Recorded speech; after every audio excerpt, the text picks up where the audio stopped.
The bar was called the Bullpen, and on Friday nights it smelled of stale beer and bad decisions.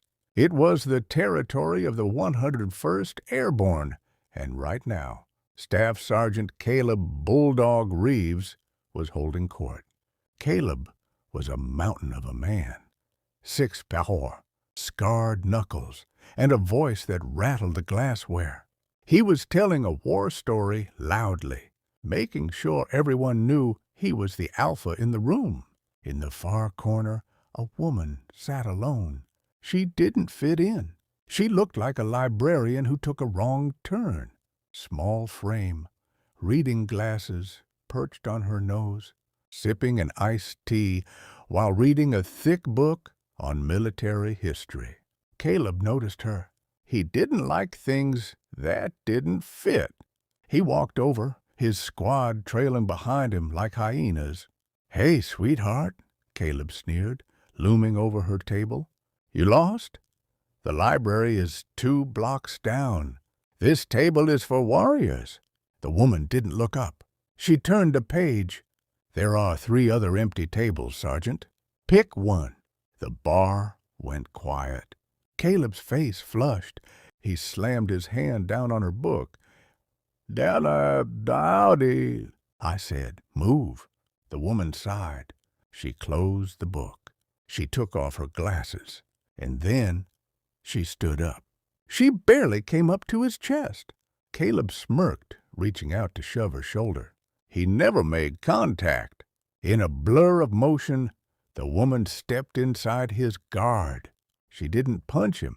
She swept his lead leg, used his own body weight as a lever, and slammed him into the floorboards with a crash that shook the room.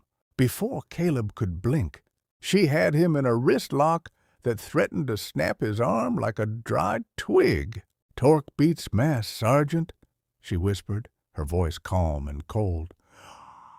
"And your center of gravity is sloppy." She released him, picked up her book, and walked out into the rain. Caleb lay there, gasping, staring at the ceiling, wondering what kind of truck had just hit him. The reveal. Morning briefing room. Harsh fluorescent lights. Tension. 4:06 hours. Briefing room B. Caleb and his squad stood in formation, nursing hangovers and bruised egos. They had been called in for a high-priority task force assignment. "Listen up!" General Higgins walked in. "We have a situation in the Hindu Kush Mountains. A prototype stealth drone went down 3 hours ago. If the insurgents get the tech, we lose our air superiority. We need a retrieval team on the ground now." Caleb straightened up. This was his kind of work. "You will be operating under the command of the CIA's Special Activities Division," the general continued. "Your team leader is the best operator I've ever seen. Respect her." The side door opened. In walked the woman from the bar. She wasn't wearing a cardigan and glasses anymore. She was geared up in full tactical kit, a suppressed rifle slung across her chest, and a patch on her arm that simply read, "Viper." Caleb felt his stomach drop. His squad mates exchanged terrified glances. "I am Captain Elena Cross," she said. Her voice wasn't loud, but it cut through the room like a razor blade. She looked directly at Caleb.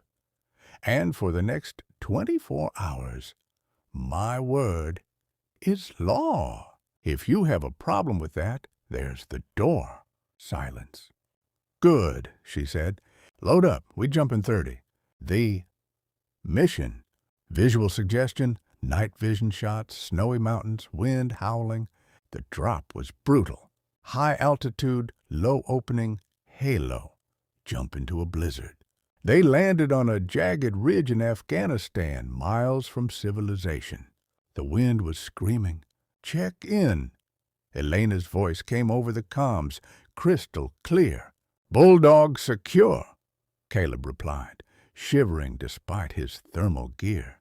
He watched Elena move. She didn't just walk through the snow. She glided.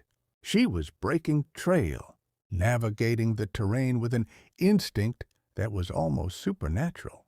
Caleb's ego was still stinging. She got a lucky shot in the bar, he told himself. Let's see how she handles a firefight. They reached the crash site 2 hours later. The drone was half buried in a snowbank. "Secure the perimeter," Elena ordered. "Reeves, you and Miller take the north ridge. Do not engage unless fired upon." Caleb moved to the ridge. He scanned the darkness. "I don't see anything," he muttered to Miller. "This is a milk run." He relaxed just for a second. He lowered his rifle to adjust his scope. That was the mistake. Crack! A bullet slammed into the rock inches from Caleb's face. "Ambush!" Elena yelled. "Contact left!" 9 o'clock. The mountainside erupted. Muzzle flashes sparkled from the tree line like deadly fireflies. They had walked into a kill zone. The climax. "They pinned us down!" Caleb screamed, firing blindly into the dark. "There's too many of them." An RPG whooshed overhead, exploding near their position. Miller took shrapnel to the leg and went down screaming. "Man down! Man down!" Caleb yelled. He grabbed Miller, dragging him behind a boulder. The enemy fire was intensifying. They were being flanked. "Reeves, status!" Elena's voice was calm amidst the chaos. "Miller's hit.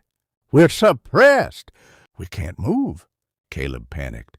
The confident barroom brawler was gone. In his place was a terrified soldier, realizing he was about to die on a frozen mountain. "Stay down," Elena commanded. "I'm moving." "Don't!" Caleb shouted. "It's suicide." "Stay in cover." She didn't listen. Caleb peeked over the rock. He saw Captain Elena Cross break cover. She didn't run away. She ran parallel to the enemy fire, drawing their attention. Bullets kicked up snow around her boots, but she moved with a terrifying grace. She slid into a divot in the ground, raised her rifle, and fired 3 shots. Pop, pop, pop. 3 distinct echoes. The heavy machine gun suppressing Caleb's position went silent. "North Ridge clear," she called out. "Reeves, get Miller to the extraction point now."